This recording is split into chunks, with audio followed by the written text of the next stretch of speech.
किशन टमाटर उगाया करता था। ए जी, अब खाना खाने आ भी जाइए। हाँ हाँ, आ रहा हूँ। बस थोड़ा पानी डाल रहा हूँ। जब किशन खाना खाने घर आया, कब से आपको आवाज दे रही थी। अब तक तो सारा खाना ठंडा हो गया। अब क्या करूँ? सारे पौधों को ढंग से पानी नहीं दूंगा तो अच्छे टमाटर कहाँ से उगेंगे? चलो जल्दी जल्दी खाना दो, व्यापारी आने वाले हैं टमाटर खरीदने। ठीक है ठीक है। कविता ने किशन को खाना परोसा और किशन ने खाना खाना शुरू कर दिया। उसका खाना खत्म हुआ और वहाँ एक व्यापारी आ गया। किशन भाई, हाँ आया आया। इस बार मंडी बहुत तंग है। मैं टमाटर की कीमत 15 रुपए किलो ही दे सकता हूँ। ये तो बहुत कम है भाई। अब भाई यही दाम है, सोच लो। पर शहर के बाजार में तो 30 रुपए किलो बिक रहे हैं टमाटर। अरे बाजार में बेचने में नुकसान भी तो होता है। कितने टमाटर पिचक जाते हैं, उन्हें कोई नहीं खरीदता। फिर टमाटर बेचने के लिए जो बंदा खड़ा रहता है उसकी पगार। बहुत खर्चा है किशन भाई, तुम नहीं समझोगे। लेकिन भाई 15 रुपए का दाम तो बहुत ही कम है। देखो भाई, ज्यादा से ज्यादा मैं तुम्हें 17 रुपए दे सकता हूँ। अगर तुम्हें पड़वड़े तो दे दो। किशन निराश हो गया, पर उसे टमाटर बेचना ही था। ठीक है भाई, ठीक है, दे दो। कितने किलो है टमाटर? यही कुछ 200 किलो। ठीक है भाई, 17 रुपए के हिसाब से 3,400 रुपए हुए। ये लो। धन्यवाद भाई।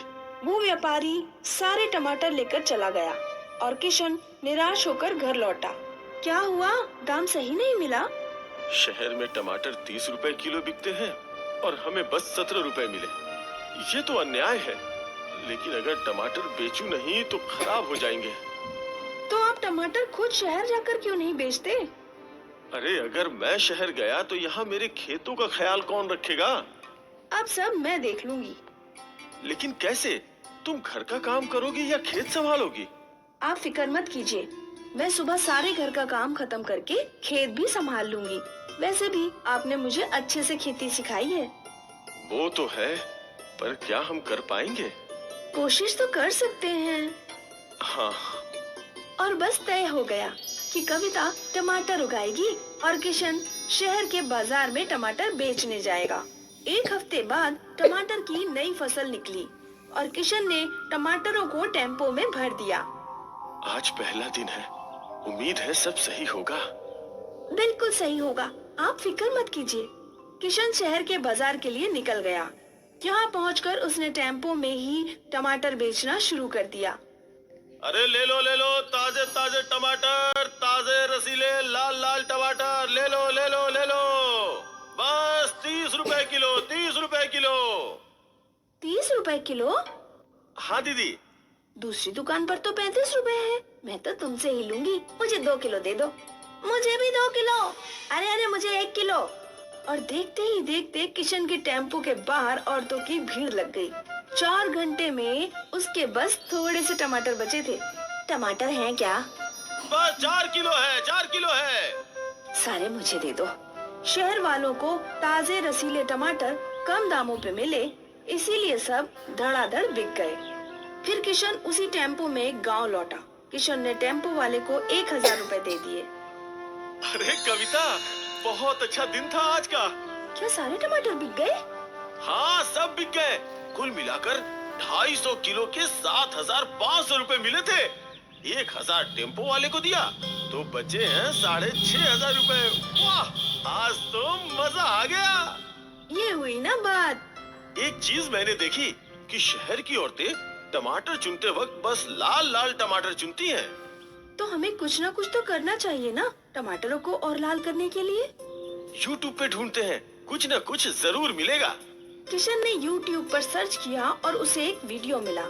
तो ये पाउडर छिड़कना होगा टमाटरों के पौधों में। ये कहाँ मिलेगा पर? शहर में कहीं न कहीं तो मिलेगा ही। आप कल चले जाइए, ढूंढ कर ले आइए। ठीक है। अगले दिन किशन वापस शहर आया। उसने वो फर्टिलाइजर ले लिया। भाई इसका कोई नुकसान तो नहीं है ना? अरे भाई ज्यादा मात्रा में मत डालना, जितना पैकेट पे लिखा है ना वैसे ही डालना। हाँ ठीक है। किशन वो केमिकल फर्टिलाइजर लेकर अपने घर लौटा। कविता उसका इंतजार कर रही थी। ये लो केमिकल फर्टिलाइजर। दुकानदार ने बोला है जितनी मात्रा लिखी है उतना ही डालो, जरा भी अधिक नहीं। इस केमिकल फर्टिलाइजर से मोटे मोटे टमाटर उगेंगे। मतलब आकार भी बढ़ेगा? हाँ। अच्छी बात है। अगले दिन किशन ने खुद टमाटर के खेतों में केमिकल फर्टिलाइजर डाले। देखो कविता, हमारे खेतों के लिए बस 2 मुट्ठी केमिकल फर्टिलाइजर काफी है। ठीक है, मैं याद रखूंगी। फर्टिलाइजर डालने के कुछ ही दिनों बाद पौधों पर बड़े बड़े लाल रसीले टमाटर उगे हुए थे।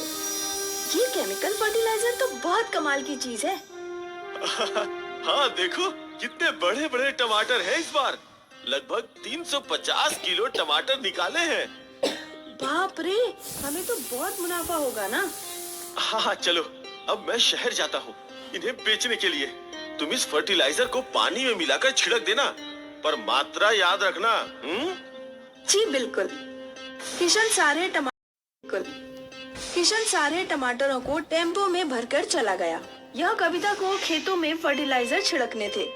2 मुट्ठी से इतने बड़े टमाटर निकले हैं। मैं एक और मुट्ठी मिला देती हूँ, और ज्यादा अच्छी फसल होगी। कविता ने 3 मुट्ठी केमिकल फर्टिलाइजर पानी में मिलाकर टमाटरों के पौधों पर छिड़क दिया। अगली फसल पहले के टमाटरों से ज्यादा बड़ी थी। वाह वाह, ये अद्भुत चीज है। फिर क्या था, कविता हमेशा जरूरत से ज्यादा केमिकल फर्टिलाइजर पानी में मिलाकर पौधों पर छिड़का करती थी। हमें कुछ समय के लिए फर्टिलाइजर नहीं डालना चाहिए। पर क्यों? क्योंकि ज्यादा केमिकल फर्टिलाइजर से भी पौधों और मिट्टी को नुकसान है। इससे भला क्या नुकसान होगा? ये तो बहुत अच्छी चीज लगती है। कविता, जरूरत से ज्यादा कोई भी चीज हानिकारक होती है। तुम अगली 2 फसलों में केमिकल फर्टिलाइजर मत डालना। ठीक है, जैसा आप बोले। कविता ने किशन को बोल तो दिया था, पर उसके मन में था कि वो और केमिकल फर्टिलाइजर यूज करे, और इसीलिए किशन के मना करने के बावजूद भी कविता ने पौधों पर केमिकल फर्टिलाइजर छिड़के। अगली फसल में भी हमेशा की तरह बड़े बड़े टमाटर थे, जो देखकर किशन दंग रह गया। ये टमाटर इतने बड़े कैसे? कहीं तुमने केमिकल फर्टिलाइजर छिड़क तो नहीं दिया? नहीं, मैंने तो नहीं छिड़का। हो सकता है पहले के केमिकल का असर हो। हाँ, हो सकता है। कविता किशन को झूठ बोल बोल कर टमाटर के पौधों में केमिकल फर्टिलाइजर छिड़कती रही। कविता के दिमाग में ज्यादा मुनाफे का लालच था। कुछ महीनों तक सब कुछ ठीक था, पर धीरे धीरे टमाटर के कुछ पौधे मरने लगे। अरे ये क्या? इन्हें क्या हुआ? कल तक तो ठीक थे। शायद ये केमिकल फर्टिलाइजर का असर है। मैं ये पौधे तोड़ देता हूँ। यहाँ नए पौधे लगाएंगे, वरना ये सारे खेत में फैल जाएंगे। ठीक है। किशन ने मरे हुए पौधों को उखाड़कर वहाँ नए पौधे लगाए, पर अगले दिन वो पौधे भी मर चुके थे। हे राम, ये क्या हुआ? ये ऐसे क्यों मर रहे हैं? पता नहीं, मैं कृषि वैज्ञानिक को बुला कर लाता हूँ। किशन पास के कृषि उद्योग से कृषि वैज्ञानिक को अपने खेत ले आया। देखिए, ये पौधे कल ही लगाए थे और आज इनका ये हाल है। मुझे मिट्टी की जांच करनी होगी। वैज्ञानिक ने मिट्टी का सैंपल ले लिया। जब वैज्ञानिक ने मिट्टी की जांच की, तो मिट्टी में जरूरत से ज्यादा केमिकल्स थे। आपकी मिट्टी खराब हो चुकी है। जरूरत से ज्यादा केमिकल फर्टिलाइजर के इस्तेमाल की वजह से पूरी मिट्टी में बस केमिकल्स हैं। अब यहाँ पौधे उगना मुश्किल है, और जो पौधे अभी भी बचे हैं उस पर जरा भी फर्टिलाइजर यूज मत कीजिएगा। ये बात सुनकर किशन और कविता दोनों हक्के बक्के रह गए। ये सब मेरी वजह से हुआ है। आपने मना किया था, फिर भी मैं केमिकल डालती रही। कविता ने थोड़े से लालच की वजह से आज उसके उपजाऊ खेत को बंजर बना दिया। अगर आज वो बिना केमिकल के खेती करते तो शायद कम कमाते, पर उनके खेत उपजाऊ होते और उनकी जिंदगी